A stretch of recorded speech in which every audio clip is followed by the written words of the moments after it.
I hear a Mekumon. Indeed, you do.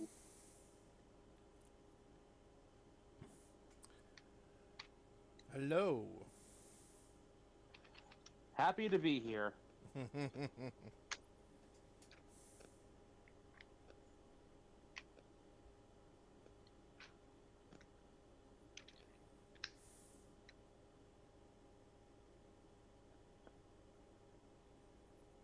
I'm just sending out the links.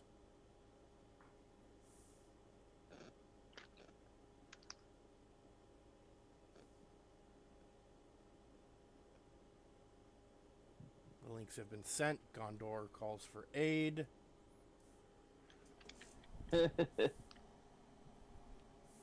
And Gondor needs help a lot. Yep.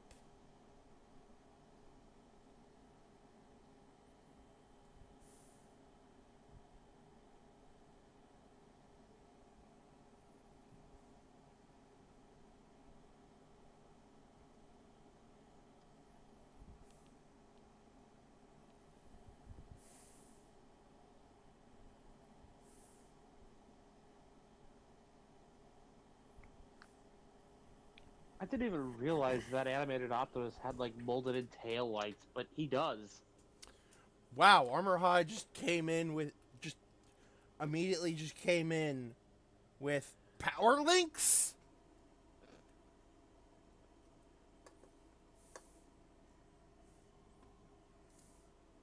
Hi, Armor Hide.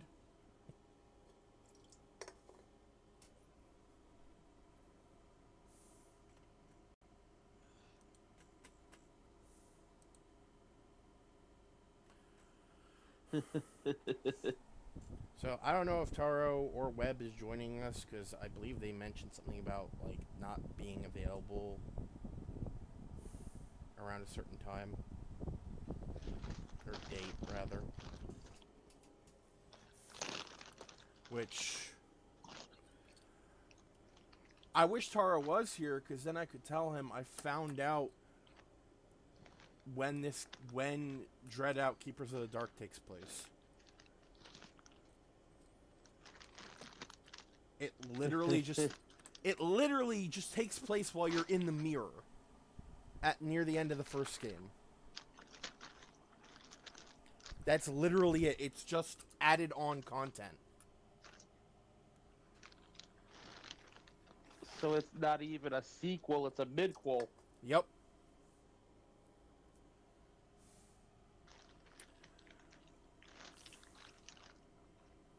But anyway, oh shit. Hello everyone.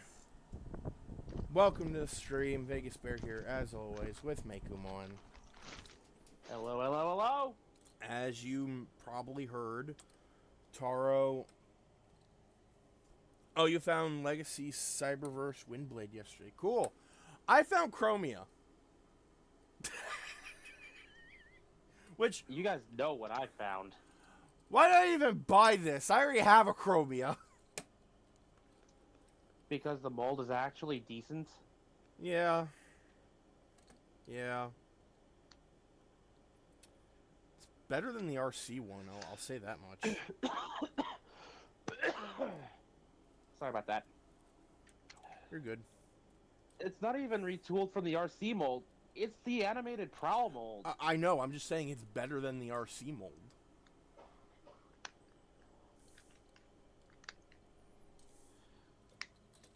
Gotta take those bits and pieces of positivity where you can, I guess. Yep. So, yeah, today we are back with more Keepers of the Dark.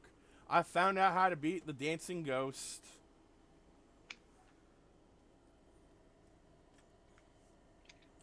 So, we are good to go on that.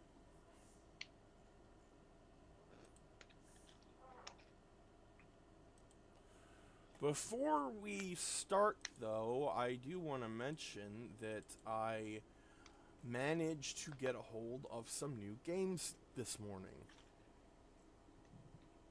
Ooh. 4 of them. I thought it was...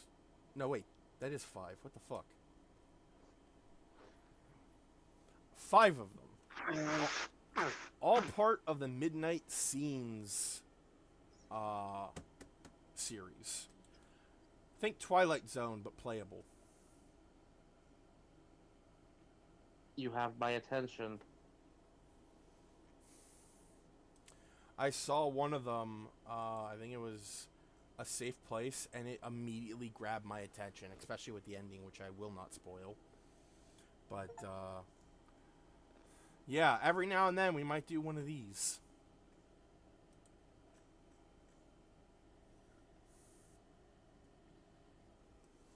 Since there's only 5 of them, and I think the newest one came out recently. When did the last one come out?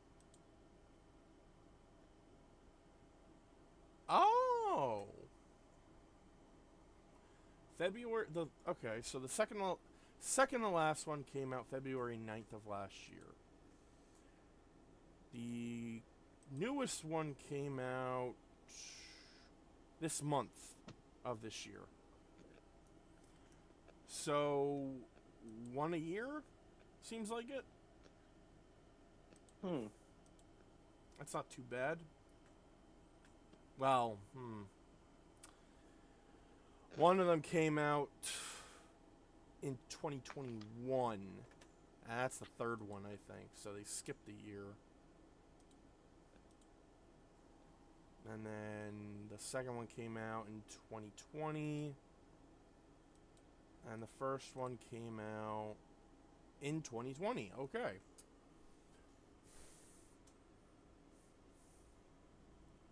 So maybe they were just burnt out or something. I don't know. Anyway.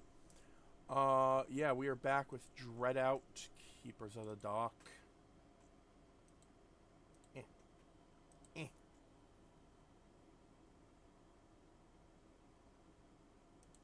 And I've just gotten a response from a certain friendly neighborhood chocobo. Oh? Oh, right.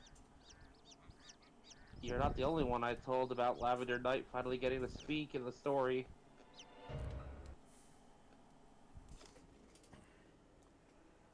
Alrighty. Let us continue.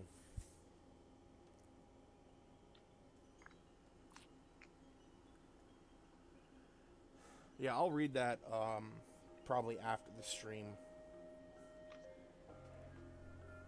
Alrighty.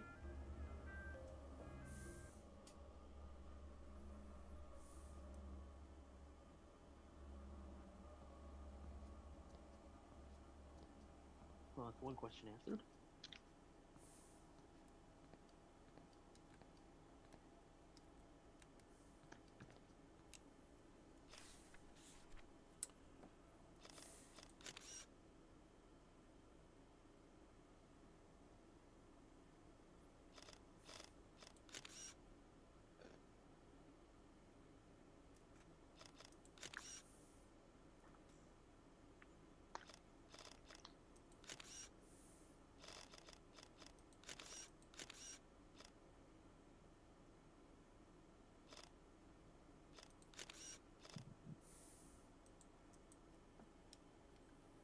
Still, I was genuinely surprised. I never even thought to look, but yeah, Legacy Animated Optimus Prime has molded in taillights. I don't know why he wouldn't. Damn near everything Hasbro's put out has had them.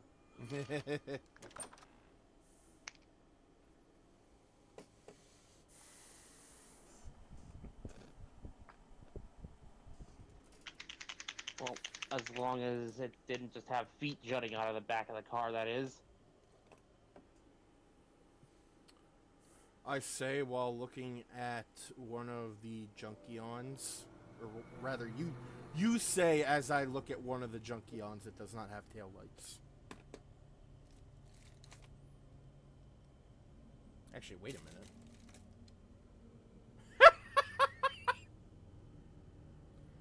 No, wait, one of them has taillights. I was about to say none of the Junkions have taillights, but nope, one of them does.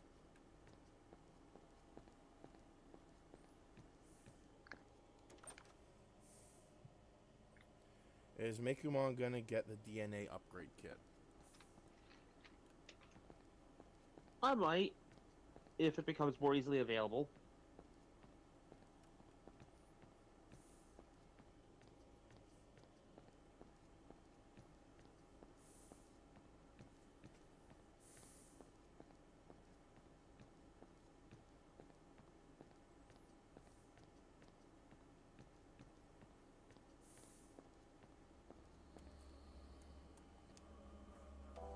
Alright, so the entire point of this is to not interrupt. It's just let her dance. I can't, like, she just wants to dance, and I just have to leave her to dance. A case of, well, this one's actually not hurting anybody, so... Well, I mean... In the moment. At the moment, yes, she's not hurting. She's not hurting me.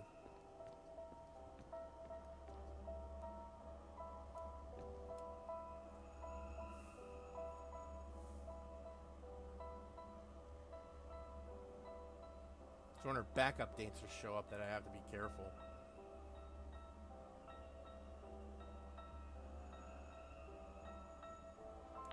Yep, there we go. So, I have this little in-joke between myself and my sisters. One of the first times I put this animated Prime up in, like, a big old pose was up against Armada Megatron. If you know, you know.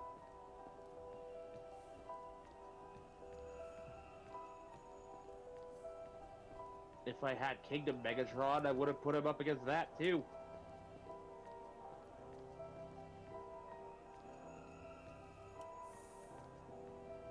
I suppose more accurately, Beast Wars Megatron.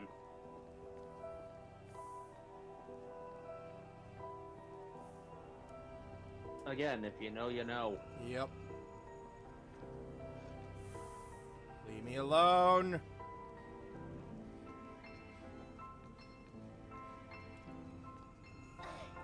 Fuck.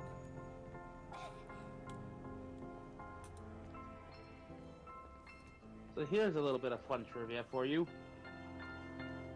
The staff at Transformers Animated had it out for Beachcomber for so long they made four separate attempts on his life.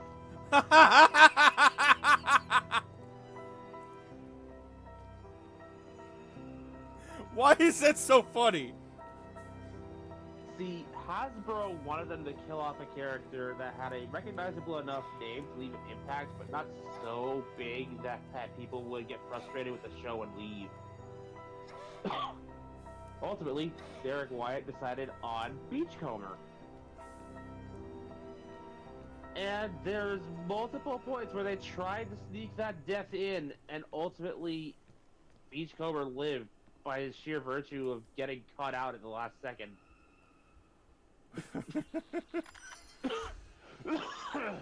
It took 4 attempts, but they finally managed to kill him off in the semi-canon Season 4 opener. Oh. The Trial of Megatron script reading. What? So many attempts on one bot's life.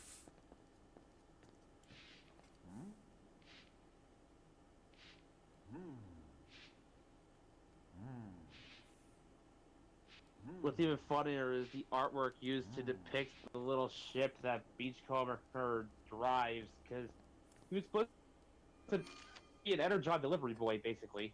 Ah. Blackout Manages to find him, rips him out of his ship, which is designed to look like the Mystery Machine, and proceeds to terminate him, because, sure, he could have just taken the Energon and left, but he's trying to send a message.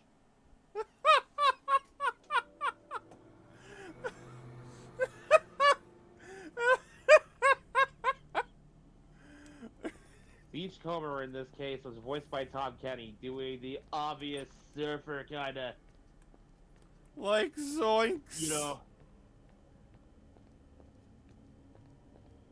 Yeah. Like, you could just take the energon and leave me go, and let me go, dude. What would you get out of taking me offline anyway? It sends a message.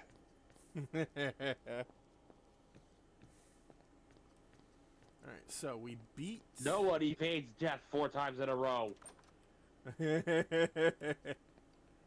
Yeah, just ask the people in fucking Final Destination.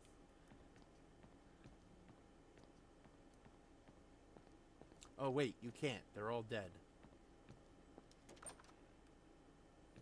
Except for maybe like the 2 survivors of the second movie, because like their death is only mentioned in a Blu-ray special feature. Like, it's not in the theatrical cut of the movie.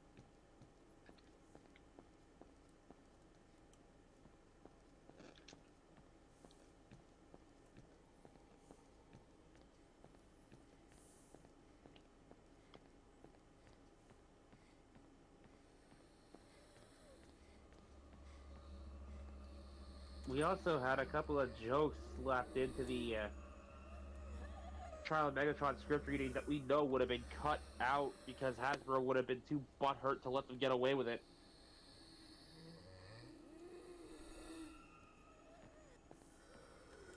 Oh. So, at some point, Optimus Prime gets awarded with a special paint job that has flames on it, as some kind of high honors in Cybertronian society. He eventually admits, after tearing the paint job off, that he hates the flames and thinks they look stupid. Yeah, you mentioned this. You brought that up before. I don't think I mentioned it on stream, but yes.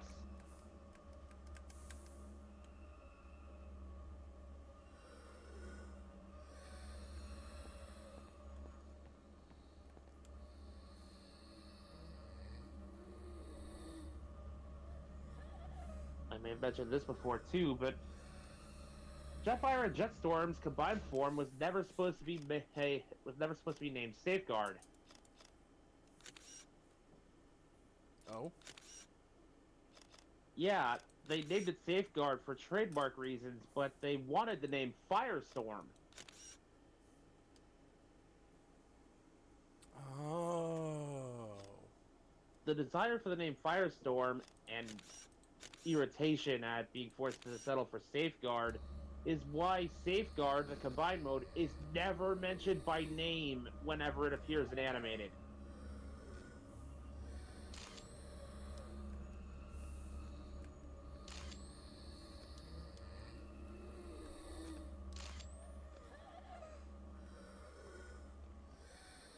That's why I've taken to starting to call it Firestorm, because technically it never got named in the show.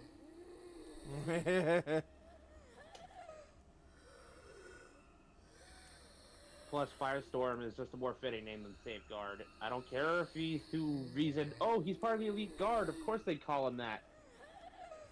Have you seen the way the Elite Guard bots name their people?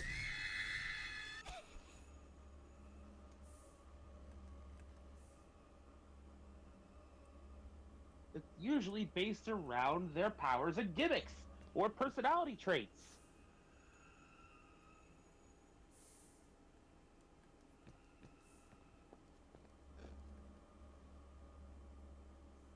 Hell, when we actually get to see the comic where Sergeant Cup Major, or Cup Minor at the time, was training Optimus and crew, well, Optimus, Elita, and Sentinel, we actually got to see the mindset behind the names he picked. Cup gave Optimus Prime the name Optimus at the time because he was one of the STAR's students. He had so much potential. I thought it was because he was an optimist. That too. By that logic, my Transformer's name would be Stress Eat. Yeah. Not touching that.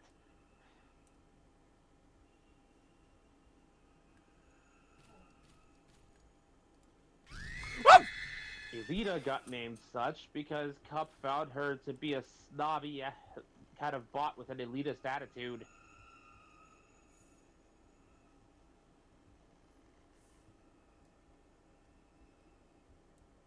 Yes, seriously, that's the reasoning they give.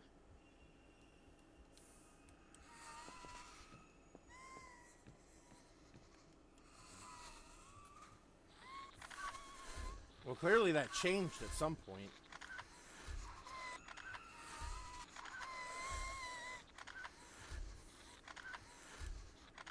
Because if I... Because I was about to say, like, from what I remember... Yeah, it did change at some point. Because Cup is very good at ironing out personality flaws. His only real failure was Sentinel. Oh, Lord.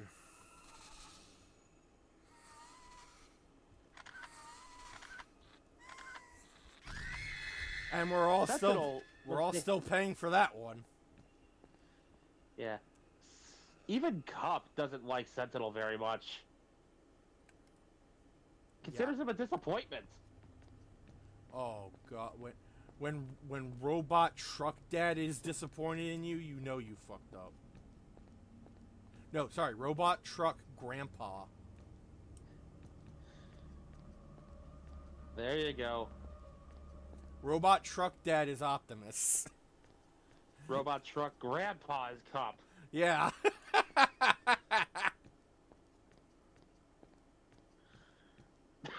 But yeah. On the one hand, Cup is kind of proud of him for making it all the way to, at the very least, temporary Magnus. But he's also very much disappointed in how Sentinel squanders his potential by choosing every shortcut in the book.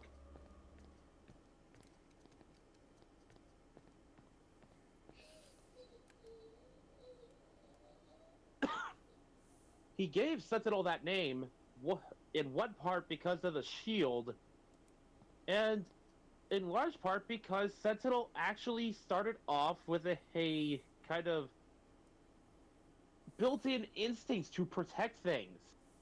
Sentinel had potential. He could have been a great bot. Then he got a taste of power and it went to his head. Ah, yes.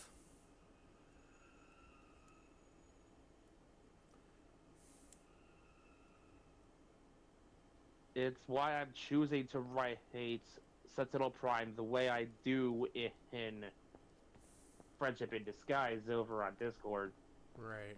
When he does show up, I am going to show there are redeeming qualities in there, and he can turn himself around. He just needs the right set of circumstances.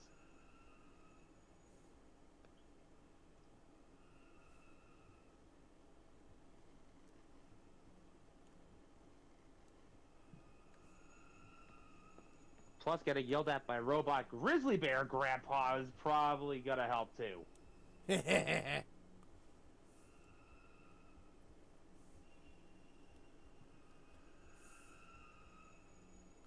a minute.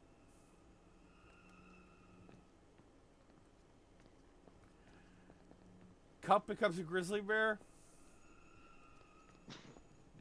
Remember, they don't... Like, when they land on Equestria, they will get beast modes. Well, I mean, yes. I guess I forgot that Cup was gonna be there. Cup is with Rodimus's group, and will get a bear for an alt mode. Does this have anything to do with, It may or may not have had something to do with you, yes. Oh my God!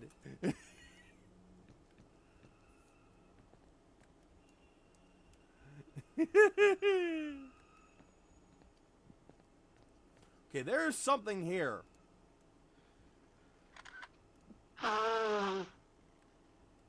But I can't find it. The grizzly old veteran gets to be a grizzly old bear. Yeah!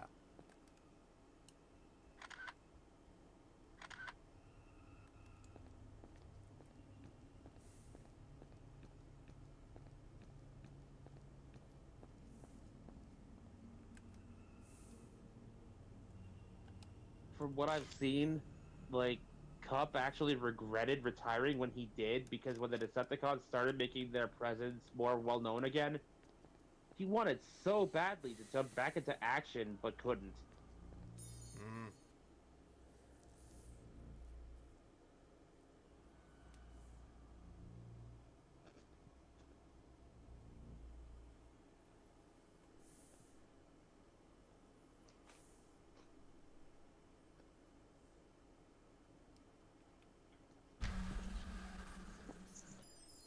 Well, I guess we can go back to the graveyard now. Holy shit. On the note of, Academy days, Cup has it is always been so a weird. bear. Shut. Oh, he Yeah, wrote on the note of, it as Cub, so I don't know if he did that intentionally or not.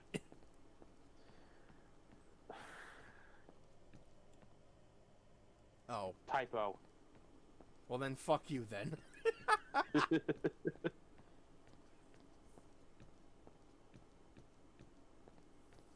Yeah. So, if you actually look back into those flashbacks of Cup training these guys, it is so weird seeing the original friendship they had before everything went sour. Before the Arca 7 plot. Before the spider. Before the spiders. There's like... Yeah, Sentinel still has that slight bit of ego to him. But you see him actively putting faith in Optimus with the simulator. They have a combat simulator they put the bots into to test. Here's what happens, and here's what you do when a Decepticon tries to fight you. And while Sentinel's time was nothing to sneeze at, Optimus had a better time than he did. Oh. Because the goal was not to win, but to see how long you'd last. And Optimus managed to last longer against Megatron than Sentinel did. That's gotta be a bruise Well- the old ego. Well, simulator Megatron. Even if it was only by a few seconds, it was still a longer time than Sentinel had. Yay, my Shogun Geckomon evolved to Metal Edamon. Congratulations! Now you have a metal Elvis sock monkey.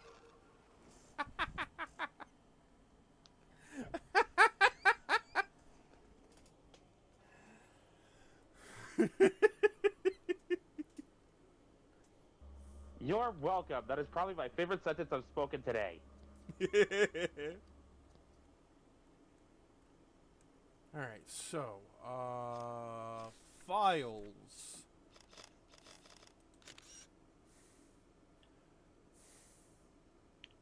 I picked up the doll.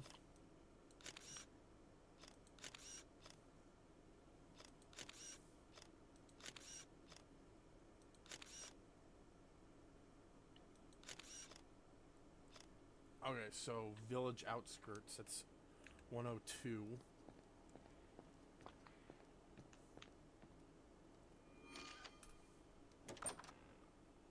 Oh, I know exactly where I have to go.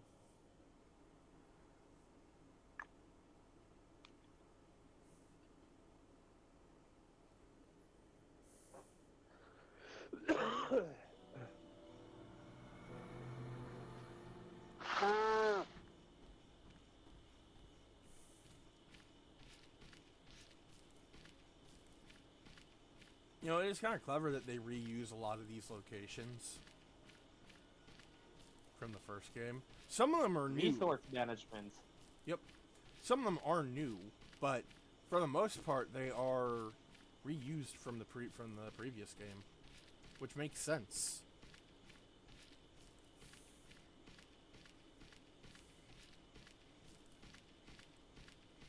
Especially if you go in knowing that this is not supposed to be a sequel, but like a midquel. or like an expansion pack.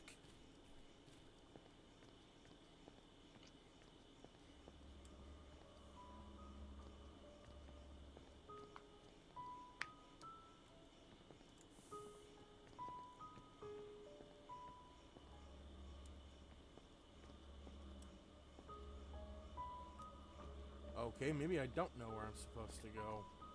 Because the kid was here,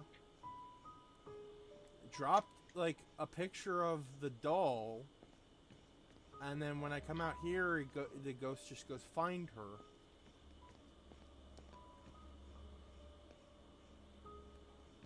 So, what the fuck? Maybe I have to go into one of the houses. I can safely say one thing for certain when it comes to the universe I'll be setting up with Friendship in Disguise.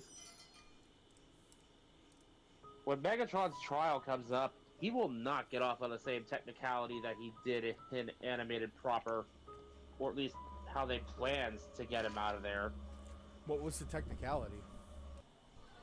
Earth is not a part of Cybertronian space, therefore any crimes he committed on Earth are inadmissible. Oh, that's bullshit! Who? Because they happen outside Cybertronian jurisdiction. Okay, who the fuck brought that up? Rattletrap. Oh. The only bot sleazy enough to be Megatron's defense attorney. Why would they give... He's a war criminal! Because the Autobots have a legal process. That shouldn't have to apply to war criminals! They actively mention that they have to exclude any crimes Megatron committed during the war itself, because that is not what the trial is about. Megatron was still in prison because of the crimes he committed during the war. They just couldn't nail him for anything he did on Earth. Couldn't they nail him for attacking an Autobot space bridge repair ship? Technically, no.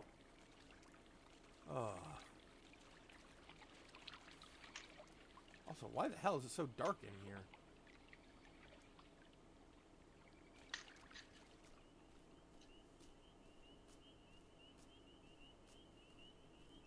Pretty sure it wasn't like this before.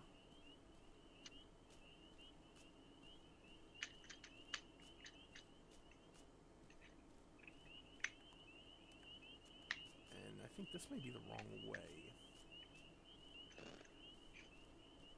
The way Rattletrap would have you believe it, because Cybertronian space does not include Earth, Earth technically doesn't exist. Oh my god. But that statement was quickly thrown out. The planet very clearly exists, as even Megatron himself has testified to its existence.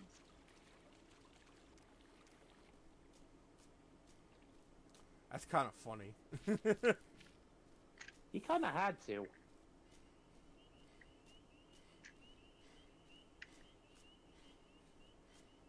When the question of, where have you been the last such and such amount of time pops up, if you're gonna lie about being on Earth, then why would he have to? Where would he say he was?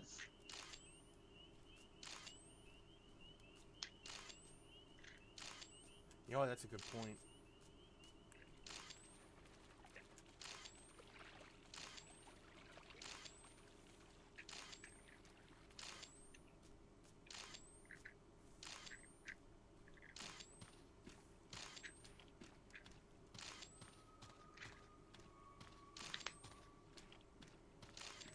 And yeah, what Rattletrap's first statement in court was that he is a bot of many trades and professions, and he can definitively prove he didn't do it. I mean, my client didn't do it.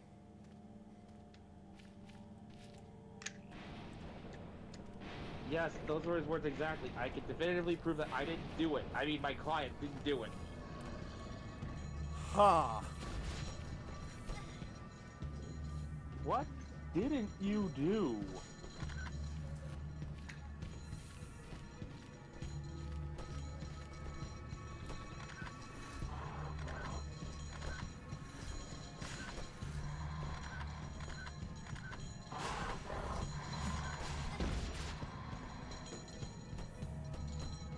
sadly enough, that question's probably more accurate than asking what he did do.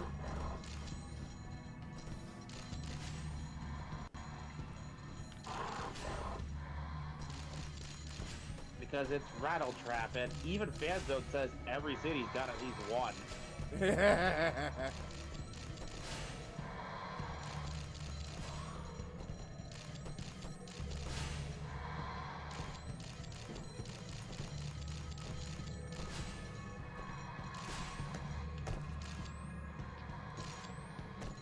And here's the kicker. It doesn't really matter what the result of the trial would have been. Megatron's plan just needed him to buy time, and that's what the trial was for. He convinced Sentinel to put him on trial and humiliate him in front of all of Cybertron to buy time for the Chaos prison complex to be converted into a ship. Damn. Because Megatron learned to speak Minicon while he was in prison. And got them to do the work.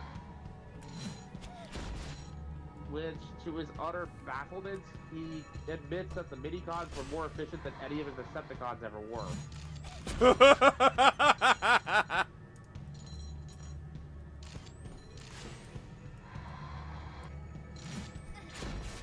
That's actually pretty funny.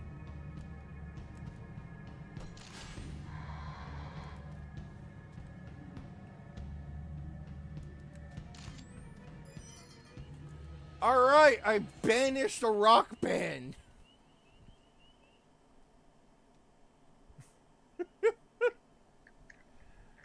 God, this game is weird.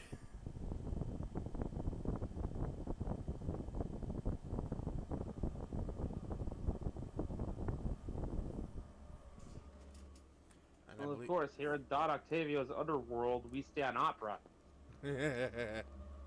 I can't believe I just said that, but I had to complete the joke. So that's all the doors, all the spirits banished.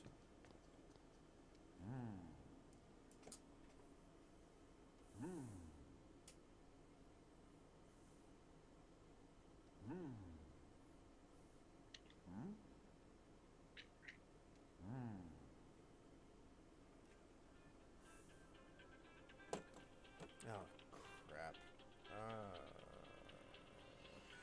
Excuse me for a second.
So, Armorhide, what you up to?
Okay, that was my health insurance.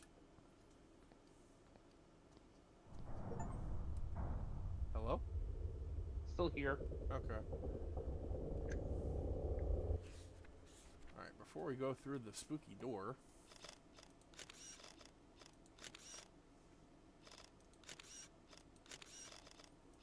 Ghostpedia. Coil! Coil is the name of a very popular rock band of its day. They were the next big thing of their era, well respected for their musicianship. I don't think that's a word.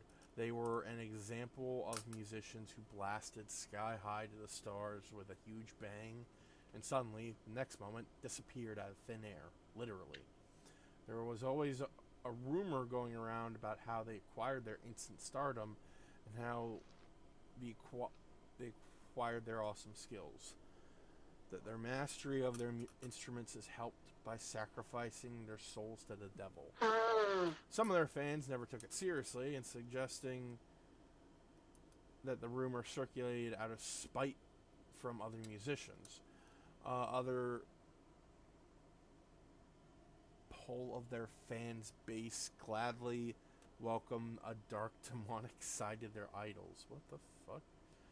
One night while on a national tour, they were supposed to play a special venue on a beach side on the famed annual Malam Satu Soru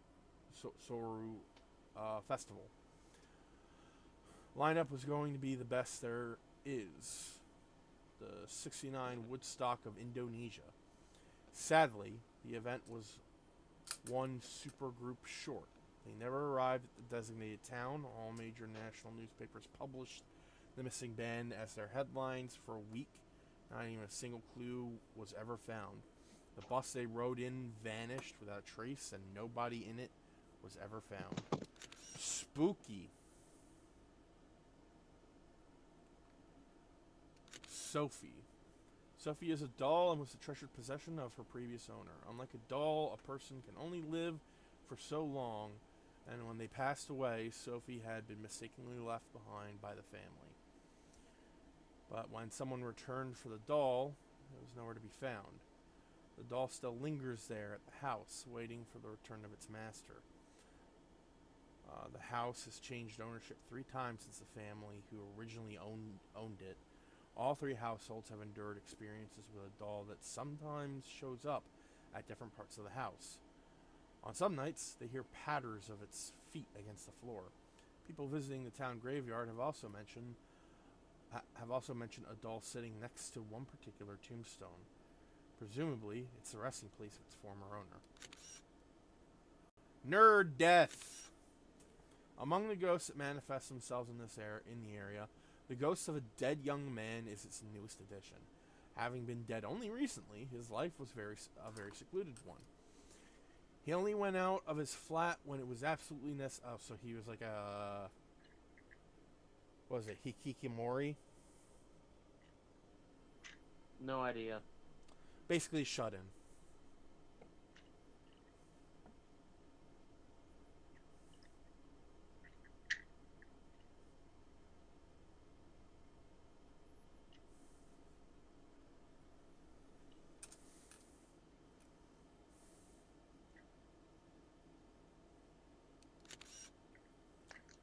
Tragic dancer. During her life, she was a beautiful dancer who was very passionate about her art. Her performances always garnered a massive appeal from the crowd, always elegant and majestic. Until one tragic day, she had rehearsed a particular piece for a dance tournament, a dance she considers to be her greatest work yet. However, on her way to the event, which was held in another city, the car she rode in swerved out of lane and crashed into a tree. The accident killed her instantly. Her enraged fans blamed the driver, who was rumored to be drunk at the time. Today, residents of the area where she died often see a beautiful woman dancing barefoot in the mists, trying to finish the dance she had prepared years before. Seeing blind. When this ghost was alive, he was a decorated police officer in Germany.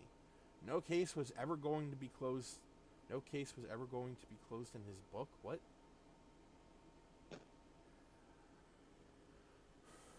His last mission, however, proved to be the toughest case to crack. He was tasked with apprehending a serial killer who always collects his victims' eyes after murdering them. A mission that led him to follow the trail to several countries. He even left his own wife and children in his hometown to chase his obsession to apprehend this now famous killer. After 3 years of searching, he finally caught up with the psychopath in Indonesia. Unfortunately, the killer got to him first. He was captured and tortured for days. He forced the detective to eat all of the eyes he collected over the years. Finally, he was burned to death. That explains why when he did the vomit attack, it was eyeballs.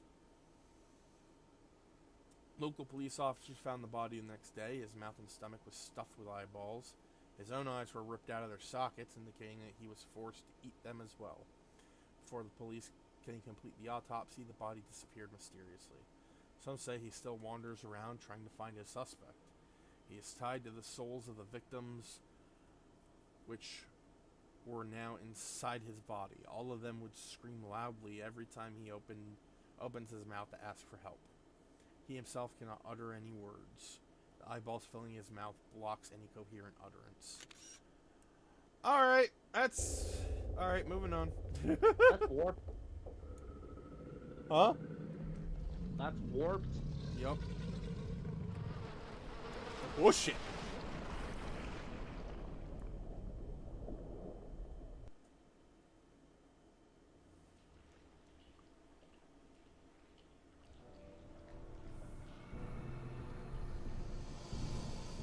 Oh, wonderful. Another little poem to play with. Are you sure you're ready to face me? I won't go easy on you.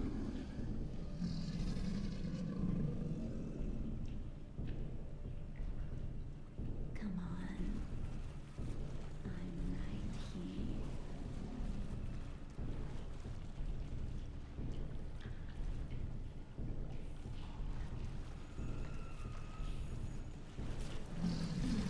Whoa!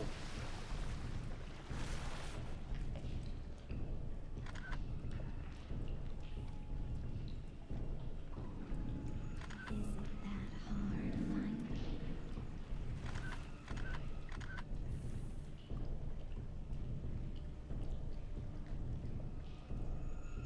Do you even realize why you're here?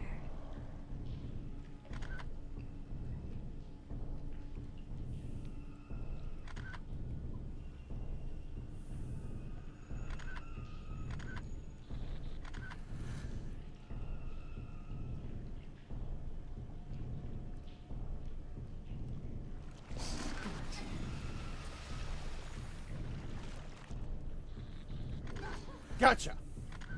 Whoa. Why is she attractive?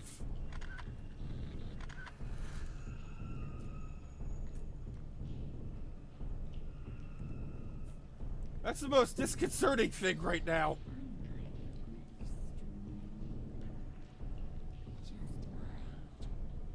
Oh, she even had a fucking winky face. What the fuck?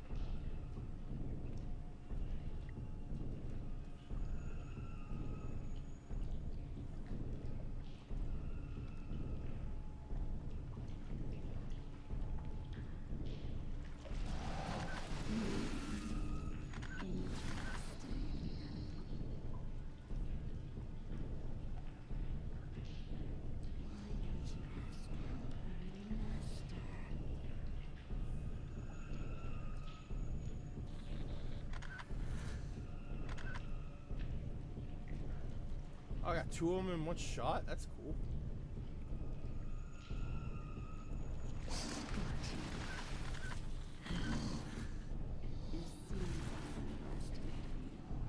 Yes, you have, lady. We've kept this place hidden from any intrusion for ages. We don't stand a chance. I don't know, I've done pretty well so far.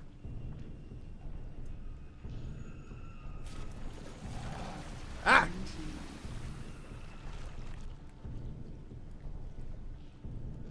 Damn it. We will never give in to the likes of you. Egamon, you still there? Yeah. I just don't know what to say. Fair.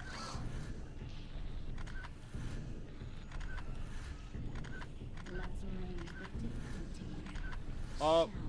No, let's not. Let's not raise the difficulty. Ah! Ah!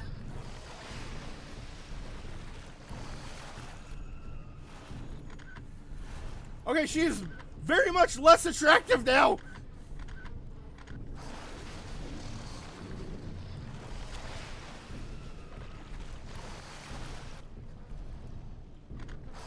What's that holy water super soaker?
There she is.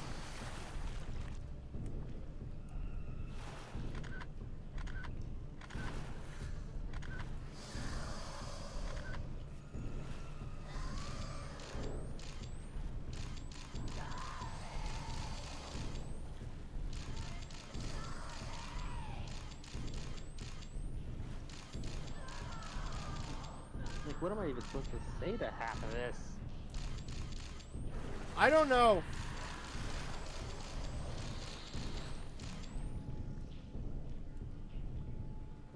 I am thoroughly spooked, however.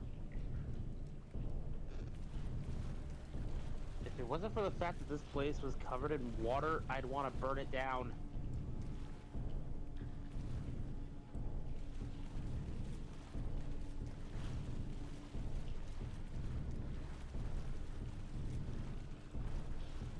Uh-oh.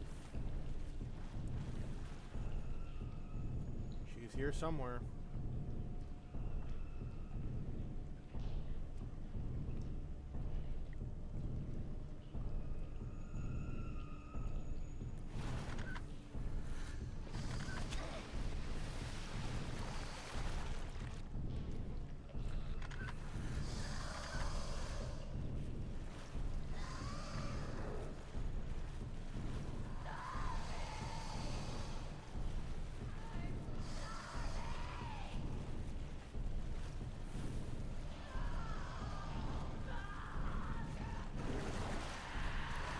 So,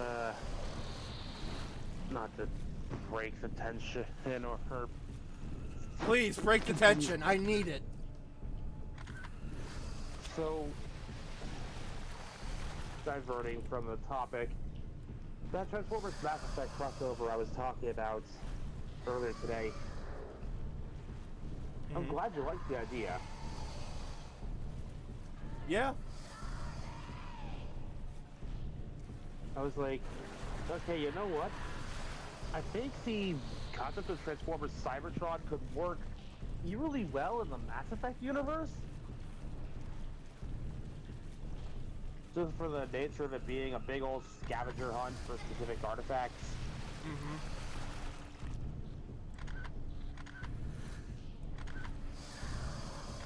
Plus, if I keep my world building intact, it means there's a Fortress Maximus out there that can punch a Reaper in the face. Yeah.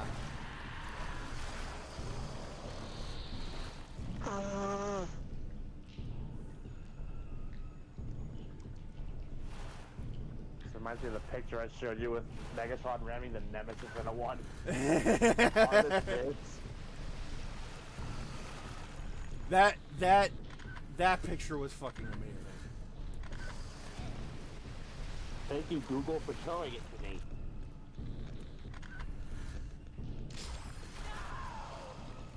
Don't you realize what you've done? Not quite, because no one will tell me shit.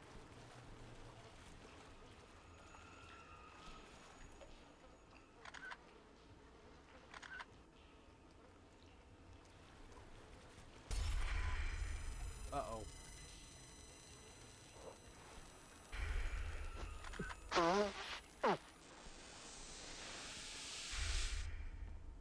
Whoa! Where the fuck am I? Okay.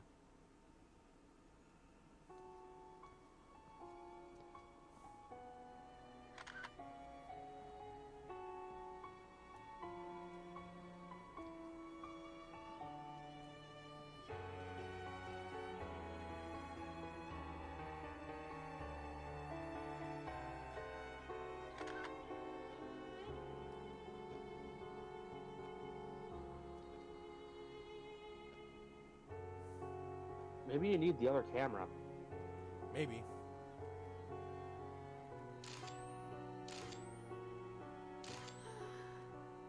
Don't you realize what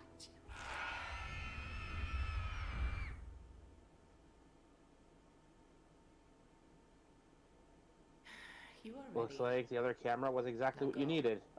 I noticed one of the candles had Prove went that out you're when you indeed worth took the that last promise snap. you made to Yep. us. Okay, so I think that was the lady in red that just talked. That just spoke.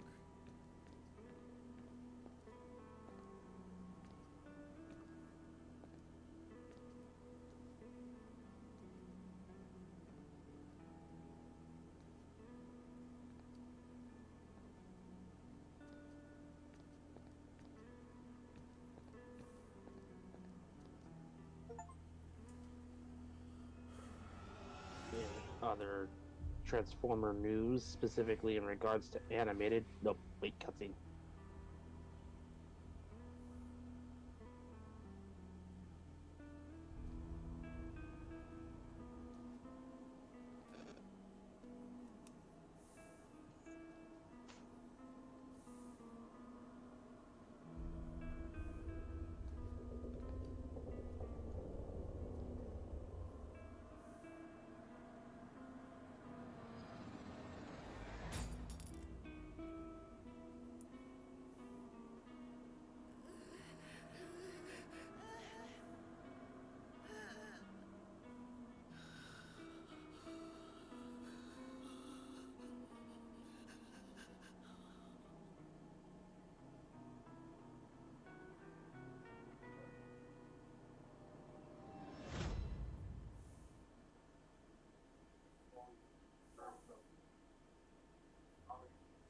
Okay.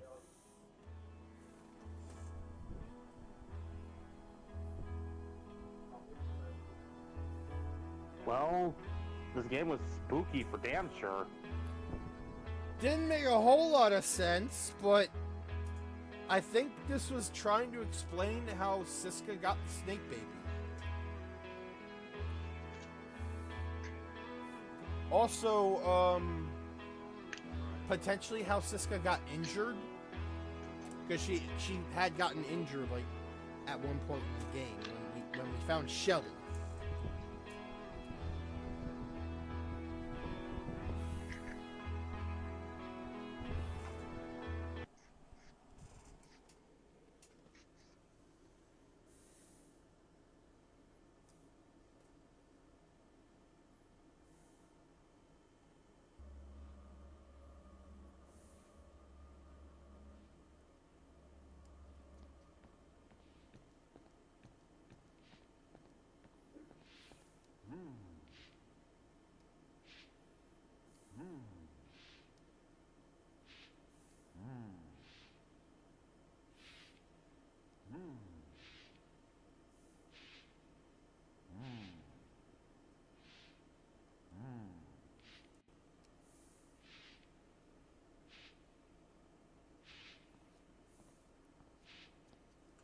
Okay, so that's that.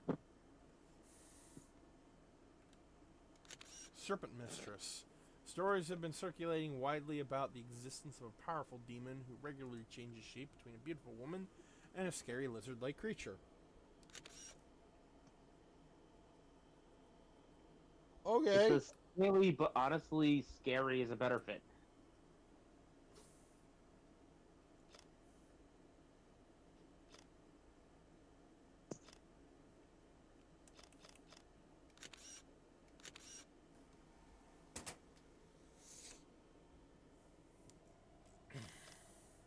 There was a second ending, but I'm confused on how to get it. So We've only been at it for like an hour. let me see here.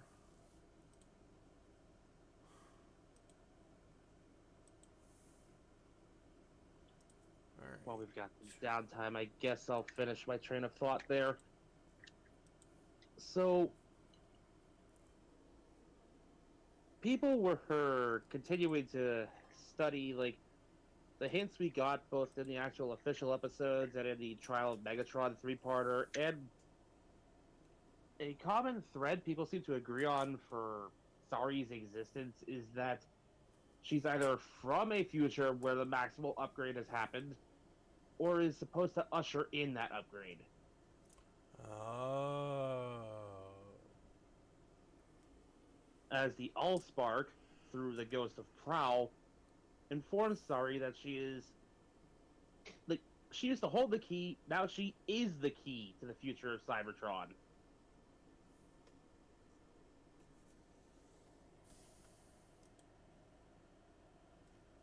When the bots finally got frustrated and demanded to know what that was all about, thank you, Bumblebee, Prowl just explains the Allspark wants what it has always wanted: life.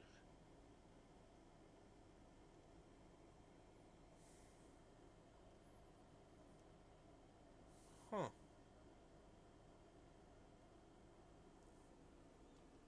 And from what bits and pieces we know of what Season 4's whole shtick would have been, we can infer that whatever Sari is and wherever she came from, Black Arachnia was involved in some capacity.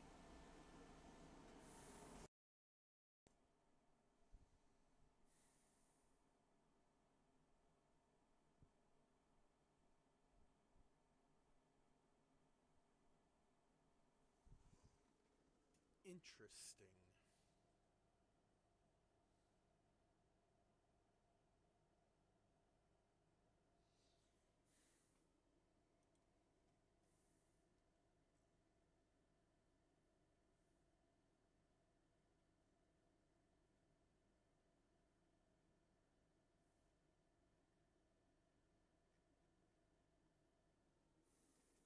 Alright, so I am downloading DreadOut 2 right now.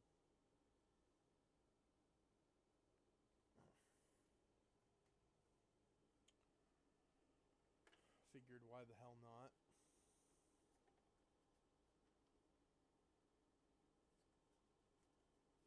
Let's keep the ghost train going. Choo choo!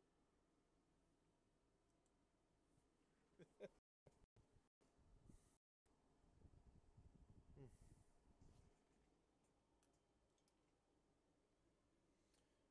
check something real quick. Not that. This. Okay.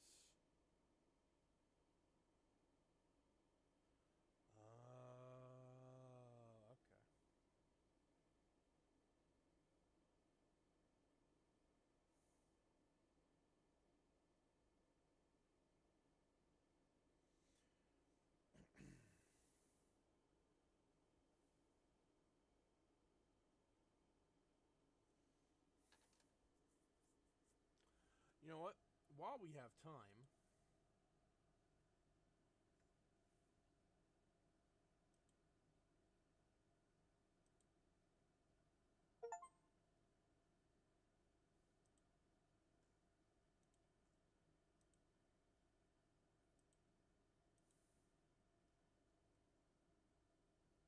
uh,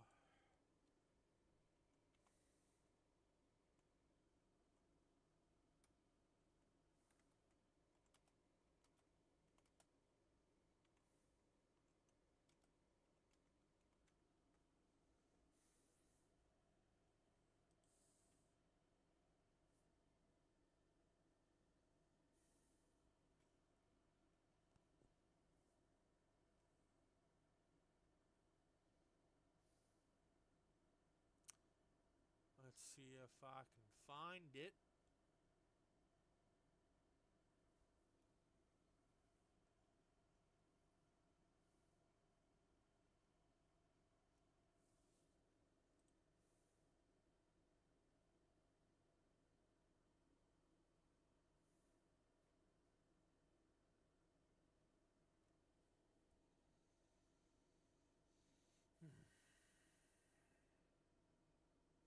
Of course, Google gives me everything but what I'm looking for.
Alrighty.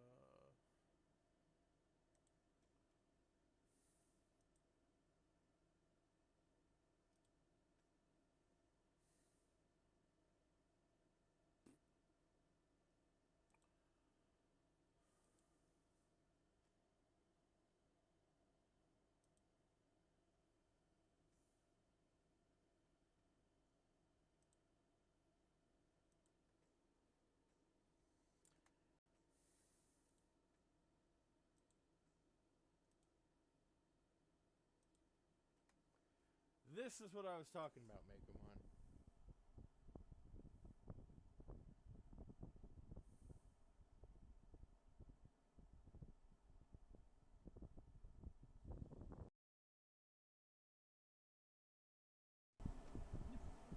I just gotta get my.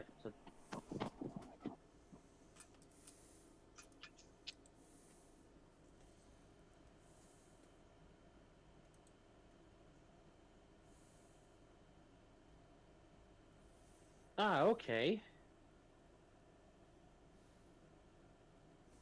So this is what I had in mind for when Breakback defeats Deathsaurus. Okay, I getcha. As for who would be taking X's role, I'm not sure.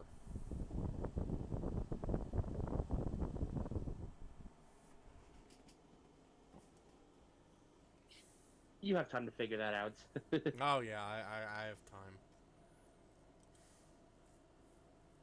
Anyway, that's what I was going on about before. This also appears in the intro to Mega Man X6, and it's really fucking cool because the way because there's no text, it's just animation. So you just see the beam go through both of them, and Zero with that shit-eating grin just pointed straight at fucking Sigma and just kills him.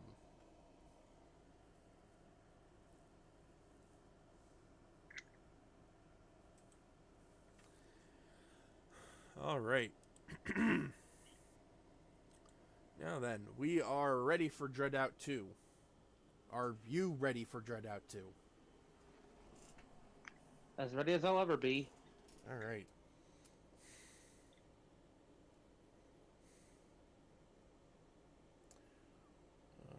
Whoops, I accidentally closed out the But yeah,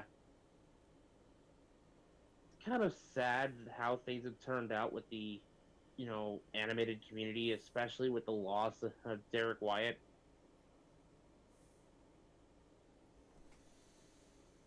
Because, like I said, he was one of only two people who knew the true origins of Sorry, and, well, he never got the chance to tell it. He had said, albeit in a joking manner at the time, the only two ways he'd reveal that origin were if either A, Animated got a proper continuation written by himself and Marty Eisenberg, or B, on his deathbed.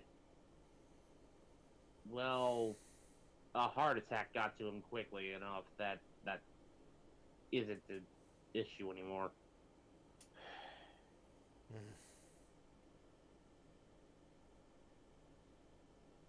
It's been years since then, but still, my heart goes to his family because, like, that couldn't have been easy. It really couldn't have.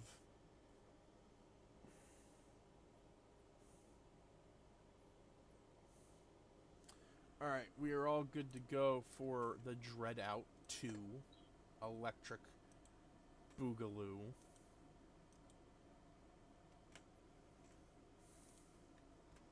Also, don't mind all that. I was just searching for images of X and Zero at the end of X5. I can only imagine the stuff you had to filter out. Ugh.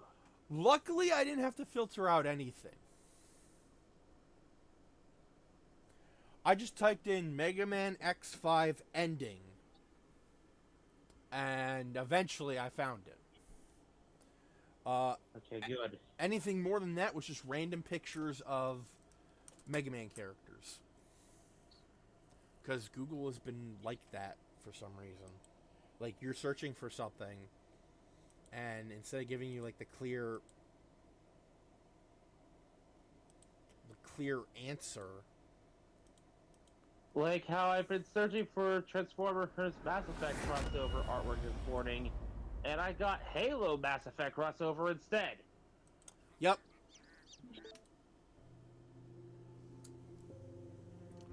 Ooh.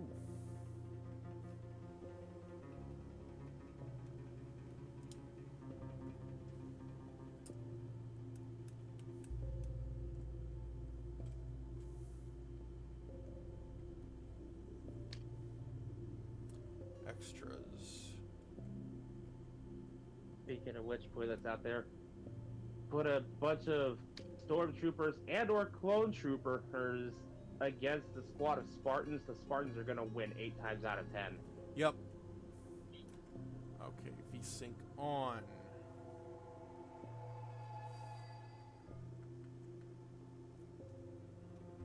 While they don't necessarily have better weapons, they do have better armor and are augmented super soldiers.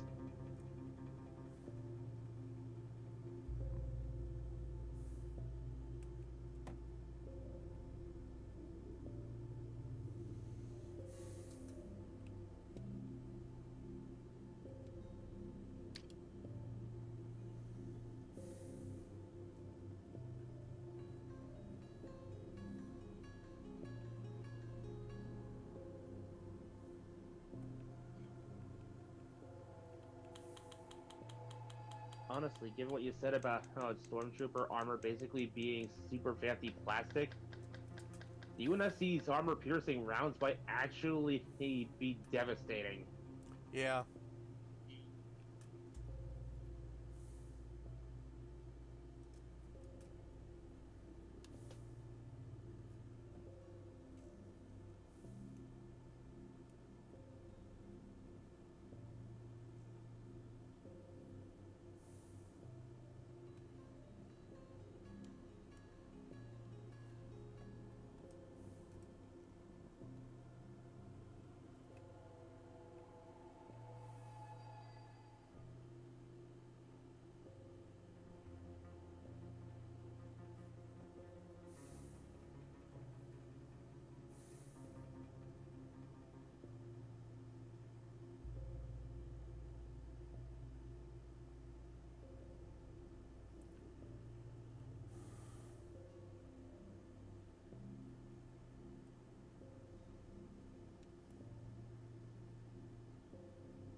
Alright.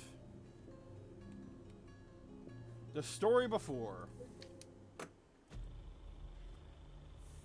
Since you weren't here for most of it. Once upon a time, there were 5 adorable little mice who decided to go on an adventure together. But they became lost in the forest.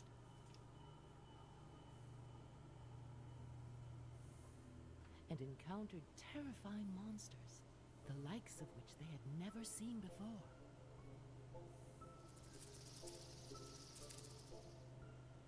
She's mine.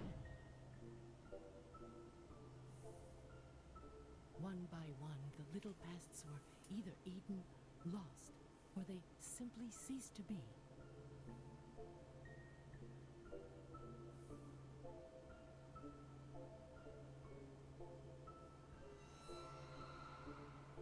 But there was one mouse who managed to survive and mustered the strength to fell the creatures that stood in her path.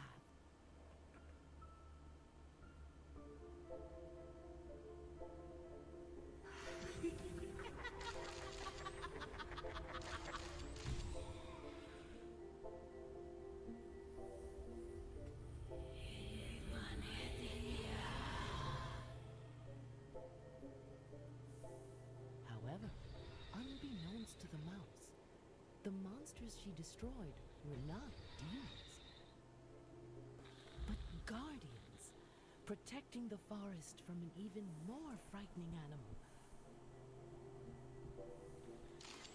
A venomous snake. Now, thanks to that foolish little mouse, the snake is finally free to slither about the forest and spread her poison once again.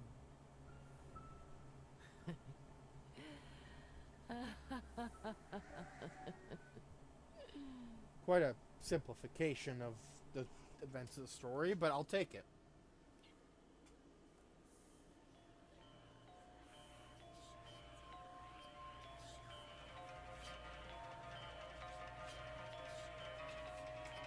Also clearly told from the point of view of the antagonist, but we're just gonna let that slide.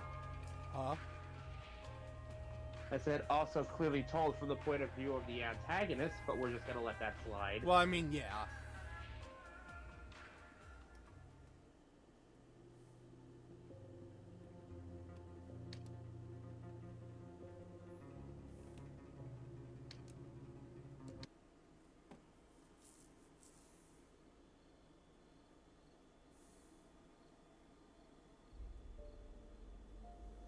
Some old cultures believe that photographs could steal a person's soul and disrespect the spirit world. Spiritual world.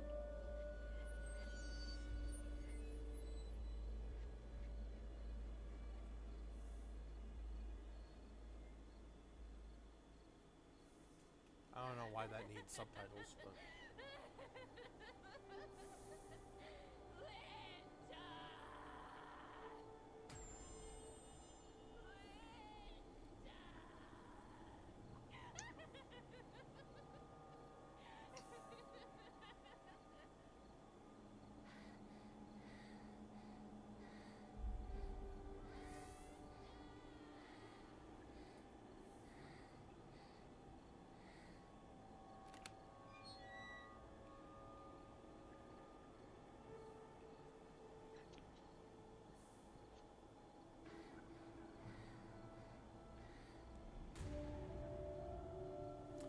So, here's Linda. I don't know how much time has passed between the first and second game, but she's still a student. She also cut her hair. She doesn't have the ponytail anymore.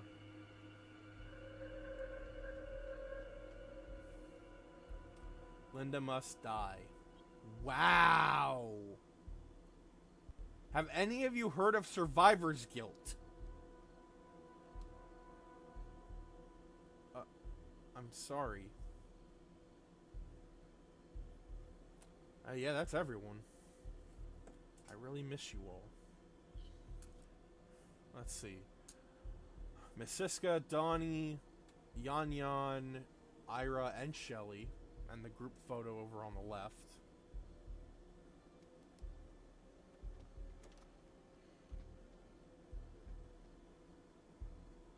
Yo, what the hell happened down there?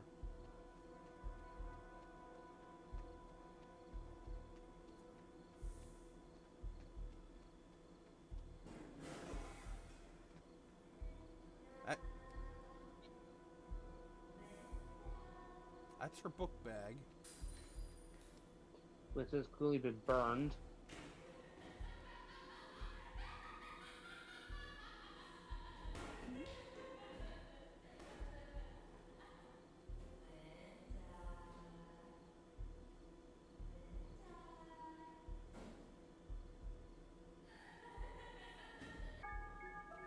Hey, we got the phone.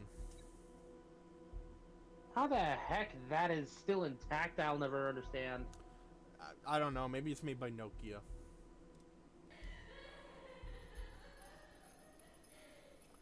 Kitty cat!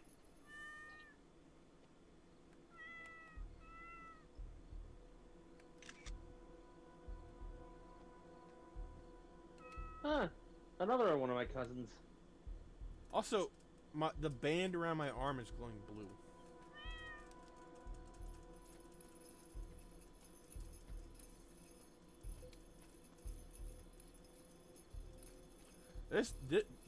This one's a lot more animated than the one in the first game.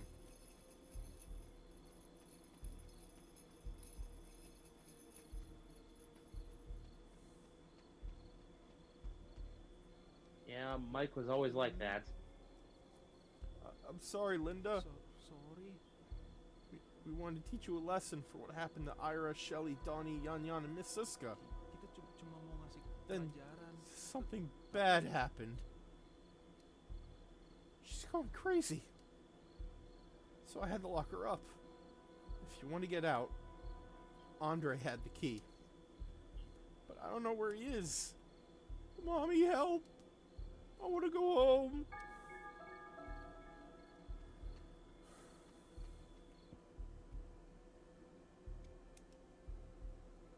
Alright. Well, the cat led me there. And now... Oh, the band is no longer glowing.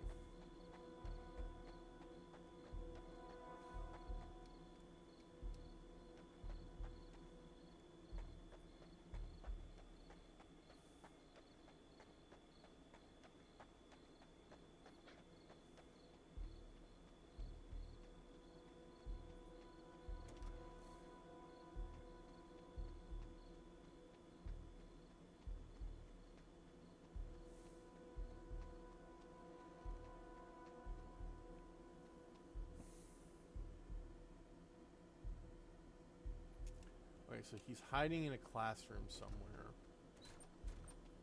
That's locked. Locked. Also locked. Damn it.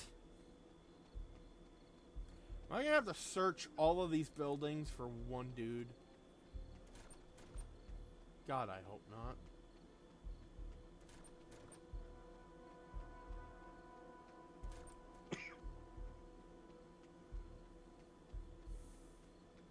Although, design-wise, I do like how Linda looks. I miss the little ponytail, but I don't know. She makes the pixie cut work.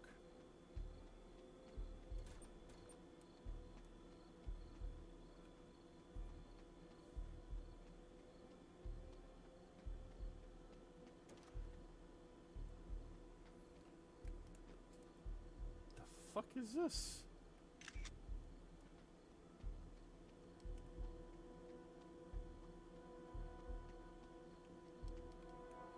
He's not hiding where I was. He must be in the other building.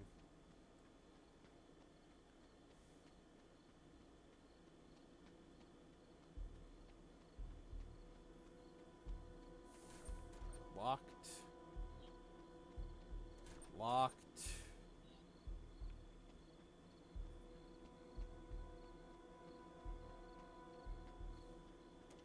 Ooh, entry. And again.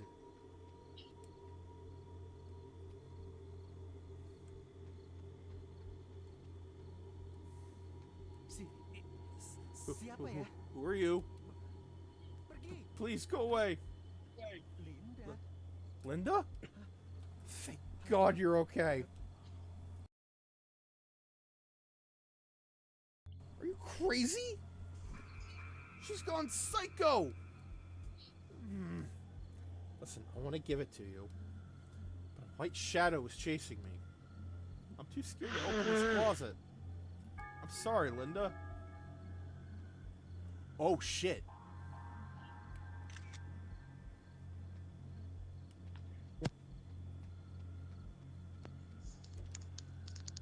Yo, that's... That was well done.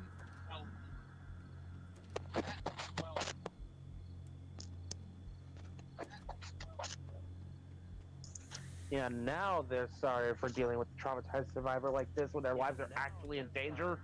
Jerks. Survivor like this when their lives are actually in danger. Jerks.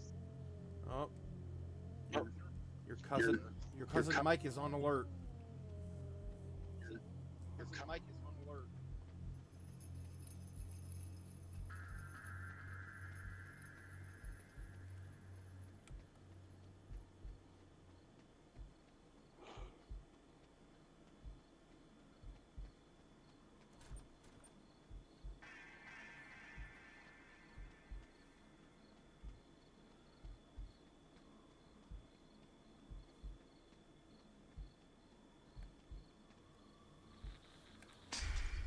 Oh, fuck!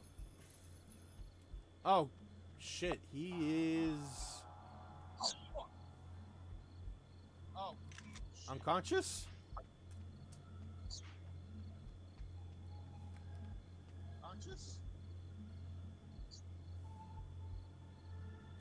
Also, did we really need this viewpoint?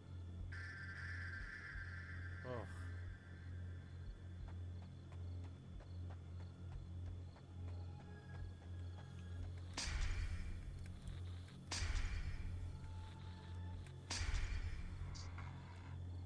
Stop! Wait! I give up! Please, stop it!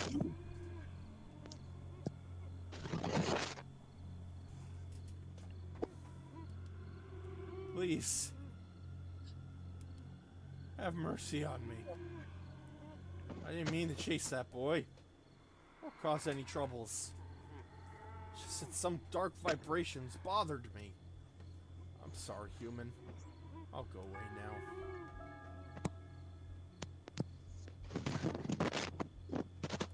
Jelong Kong. I'm guessing this is like a... I'm guessing this is like a voodoo doll of sorts.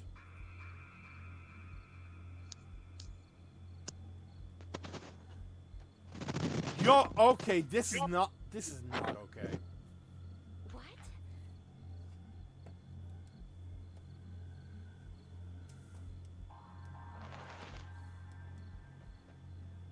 They have this thing and then a grave with Linda's picture on the gravestone or grave marker.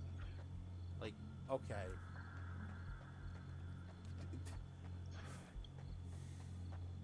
It is now my headcanon that whoever survives this, Linda will report to the police. She fucking better.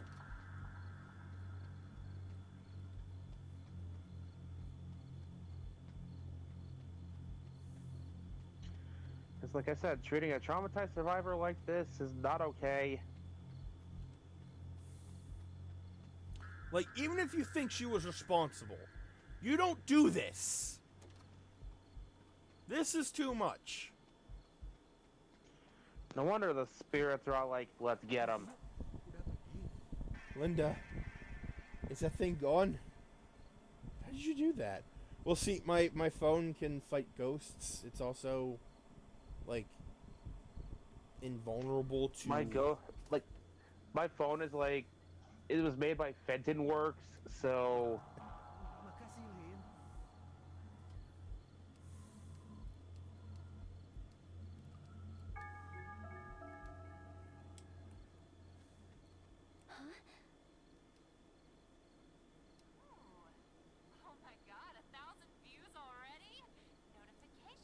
like considering Fenton Works was able to make a ghost trap out of a freaking thermos, I can imagine that at a given time they could make something like this. All these accidents lately. She's the absolute worst.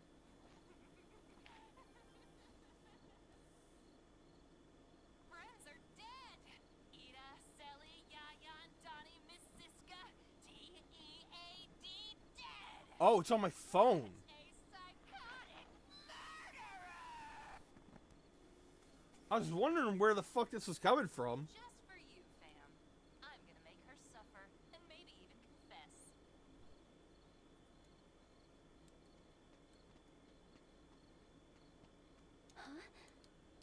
Let's see. Ritual of the Endless Misery. Build a Jaelong Kung effigy and put the victim's photograph on its head. Make an empty grave and put the victim's photograph on the headstone. Ring a bell 1,000 times at the grave while chanting the victim's name. These kids are fucked.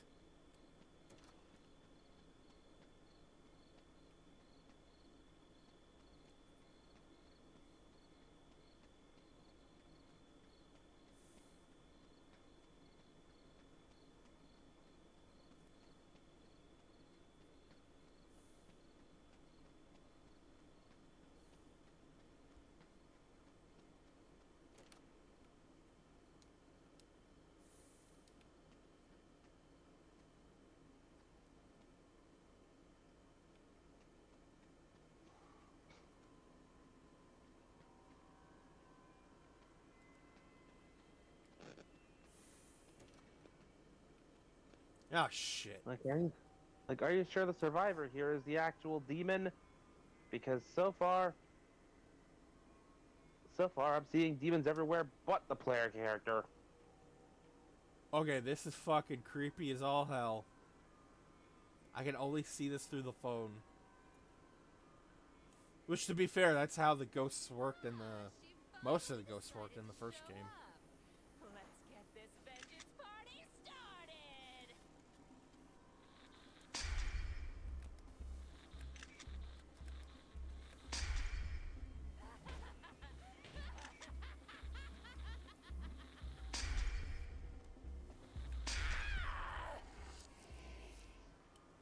Duff.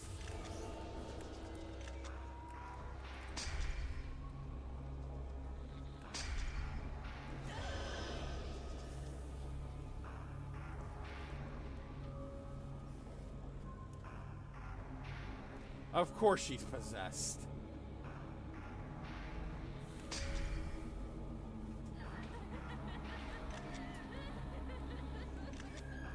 This wouldn't make any sense otherwise.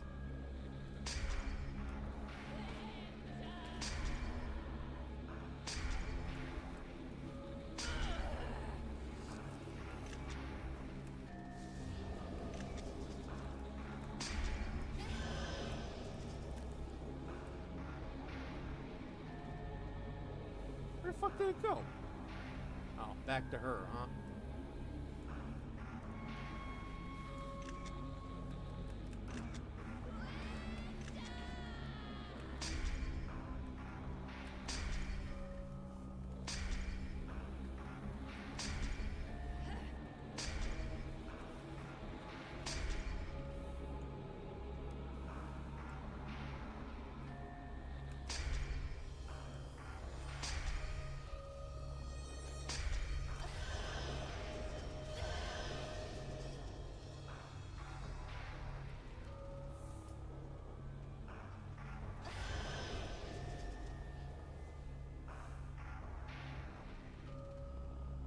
Come on.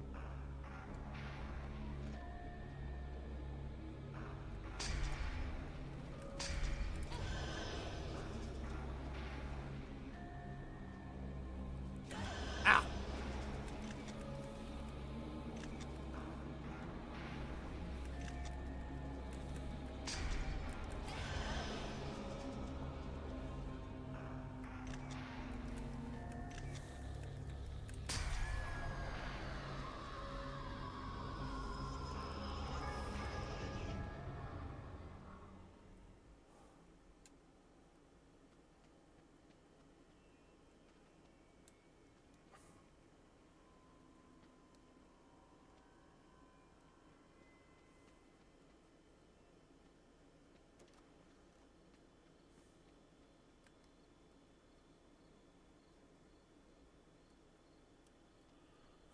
Alright, time to get the fuck out of here.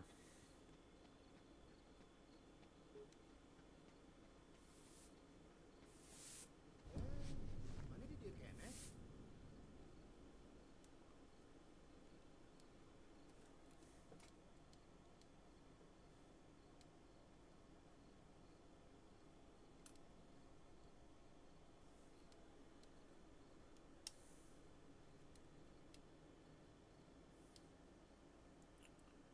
Alright then. Okay, we've got another commenter. Bloodbox, she's going to chase you. Well, she can try.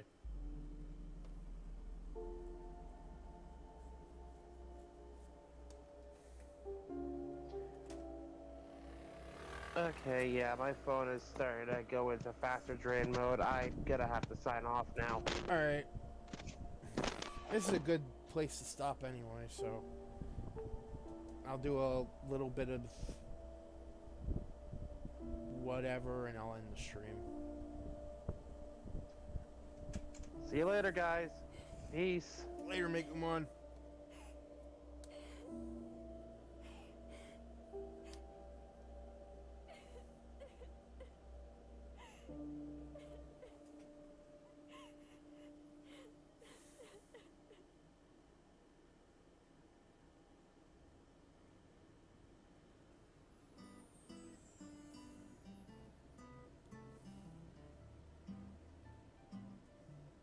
So unlike the first game, where we walked around a haunted town and then a haunted school, we get to walk around Linda's home, I'm assuming hometown.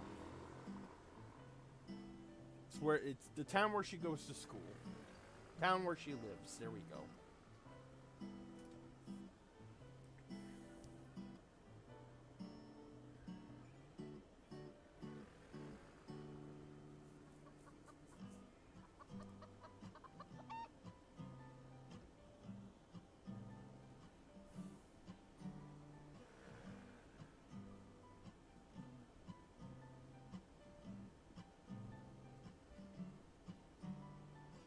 Yeah.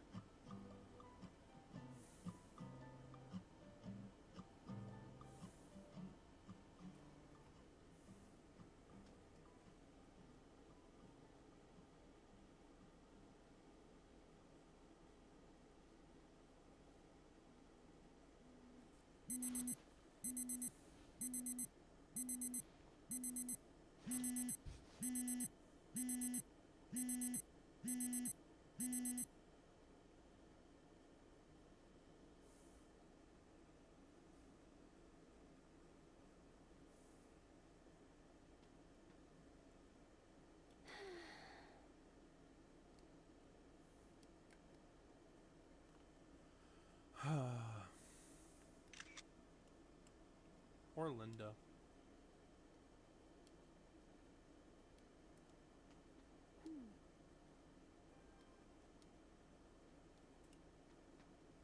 Is that a goat? That is indeed a goat.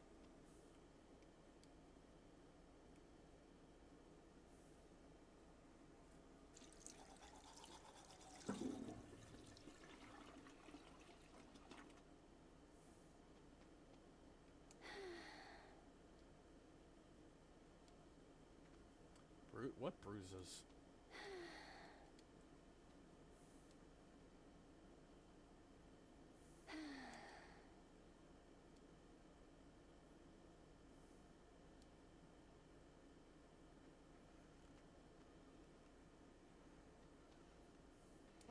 Mereka sekolah.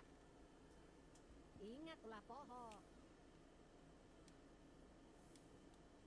I won't forget.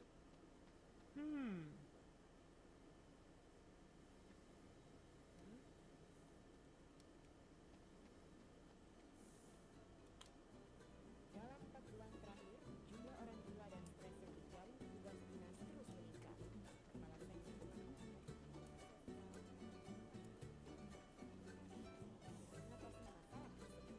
Dikukuhkan sebagai guru besar dan pemuda ibunya, usianya yang baru 12 tahun. Iya nggak sih menurut lo?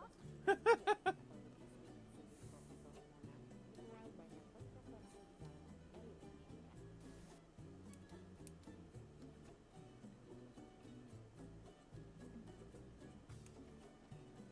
stairs. This is the top floor. Oh, that is so cute.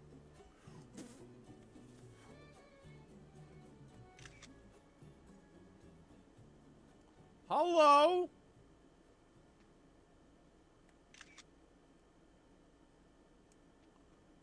Guess those are her cats. I'll leave you be then. The fuck? I've only just started and there's already a fucking ghost.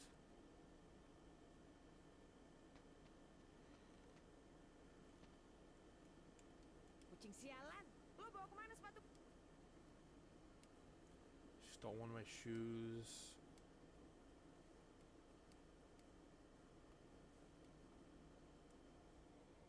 Did it steal your sock too?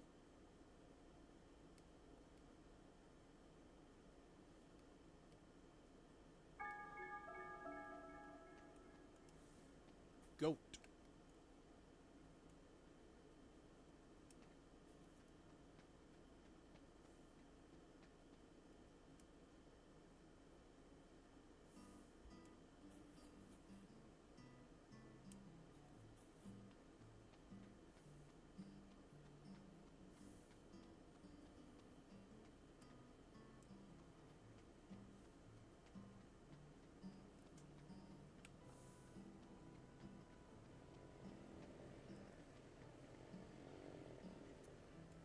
Okay, where the fuck is the cat?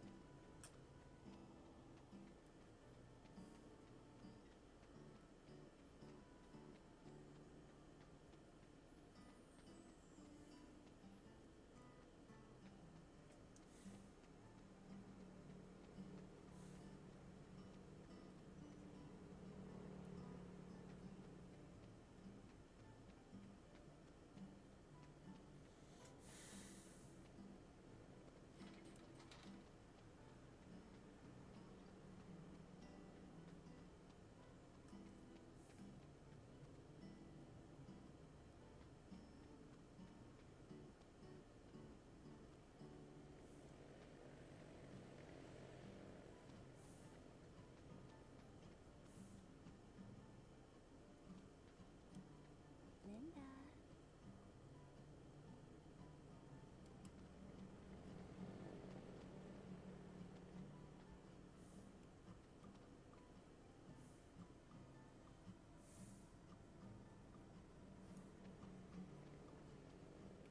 Pagi, Neng.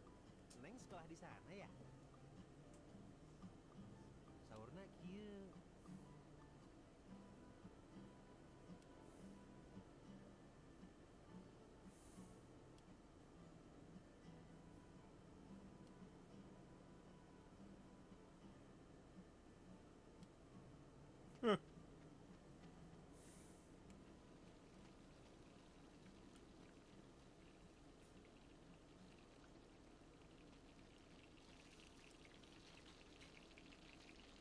Punten, Neng.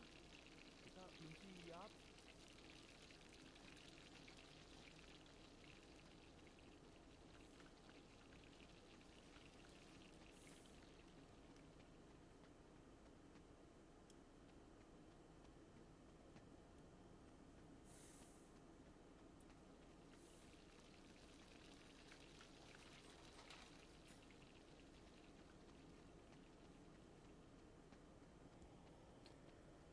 Where the hell is this cat that I'm supposed to be looking for?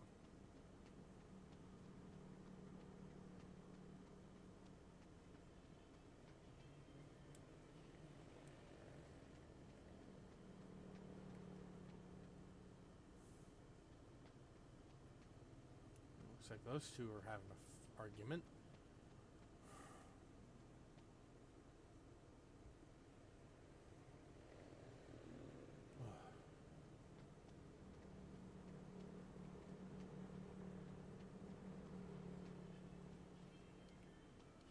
Semangat pagi.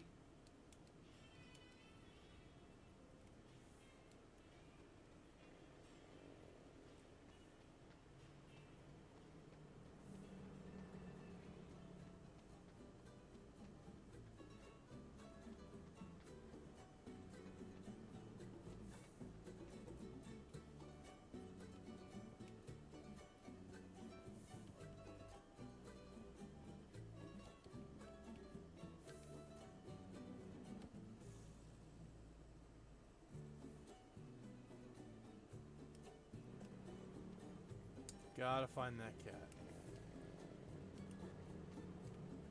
Whoa!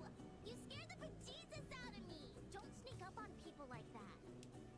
Well, aren't you gonna say something? You are standing in front of the illustrious, the prodigious, the famous, the conspicuous, the stupendous, the fabulous, the wondrous, the marvelous, urban legends historian, Professor Mona! OMG, right?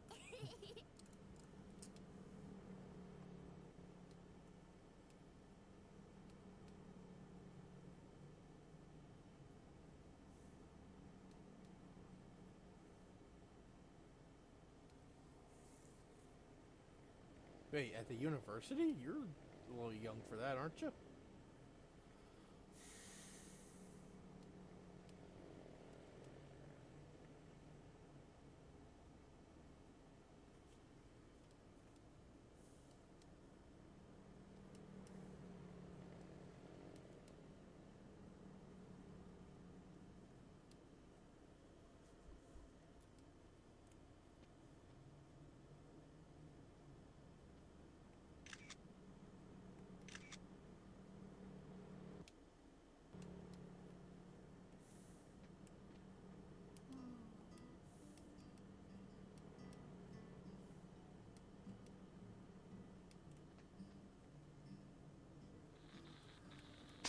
What did you do?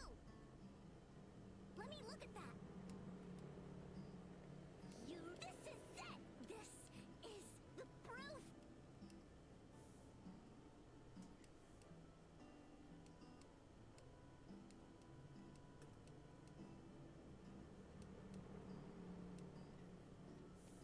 Hey, you... Hey, Linda!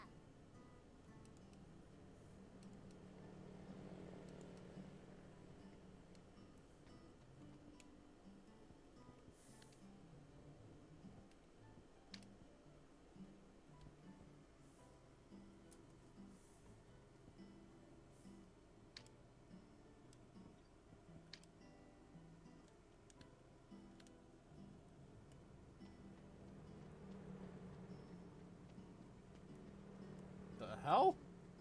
There's nothing in there.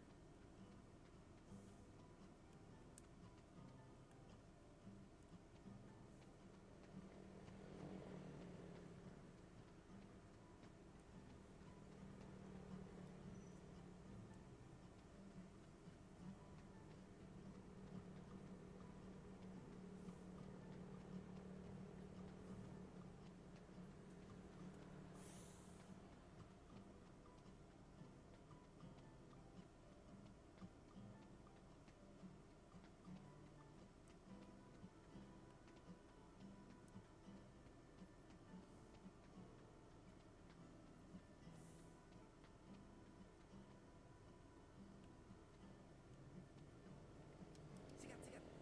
Yes. Kucing.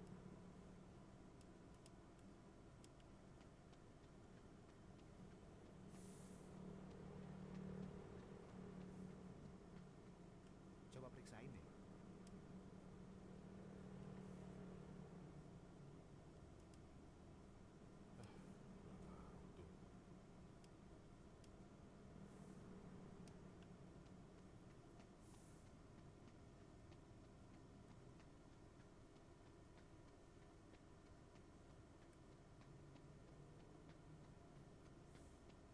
Neng,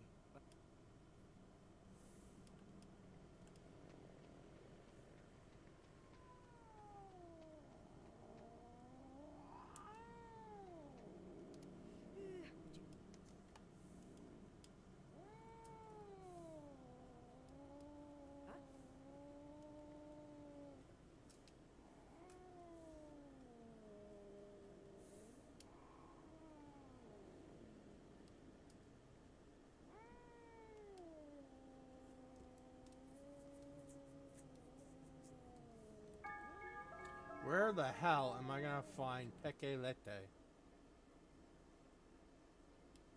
Oh, at a vendor. Okay.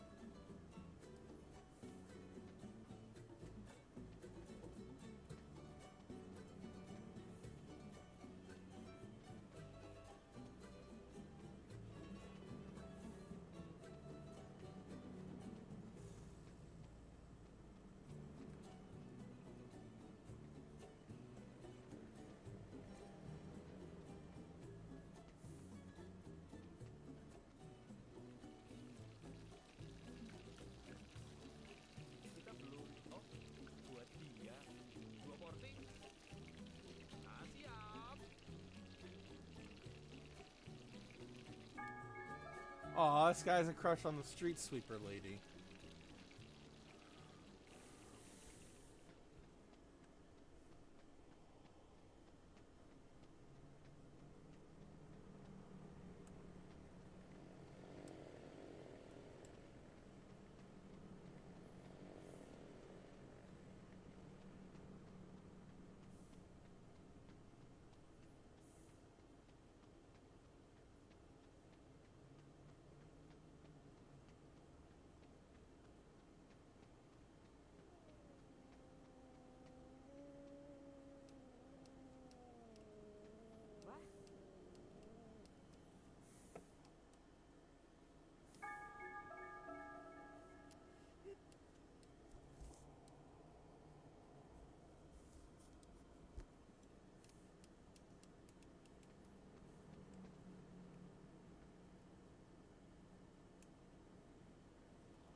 Alright, now let's give that girl her shoe back. And I'll probably end the stream for today.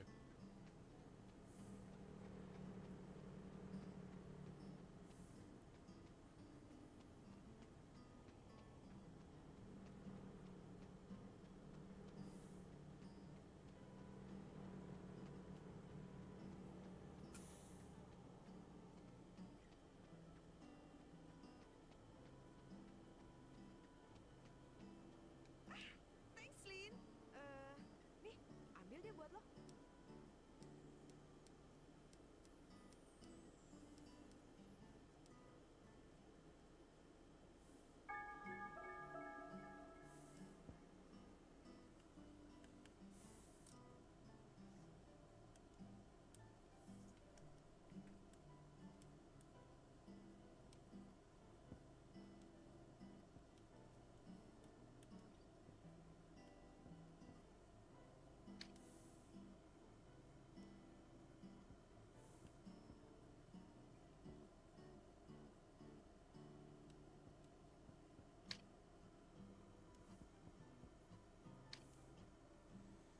Karasuken victim.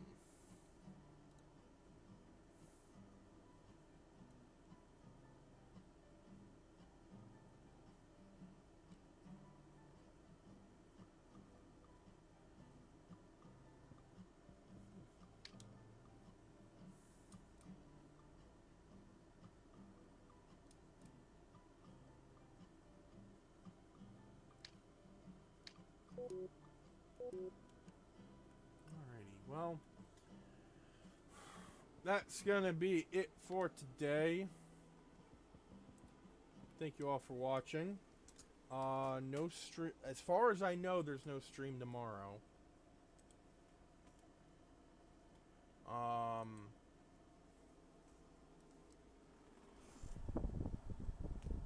And me and my girlfriend are gonna try and meet up this weekend.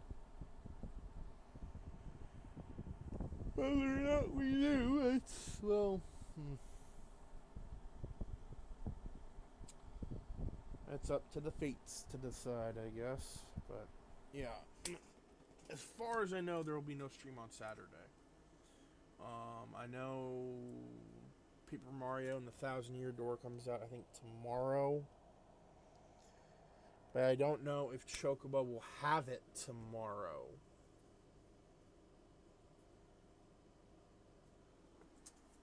So, and of course, no stream on Sunday because it's when I take my day off. Or wow, it's when I used to take my day off. Now it's just freaking D&D all the time. Anyway, thank you all for watching. This has been Vegas Bear 92 with Mekumon for most of this.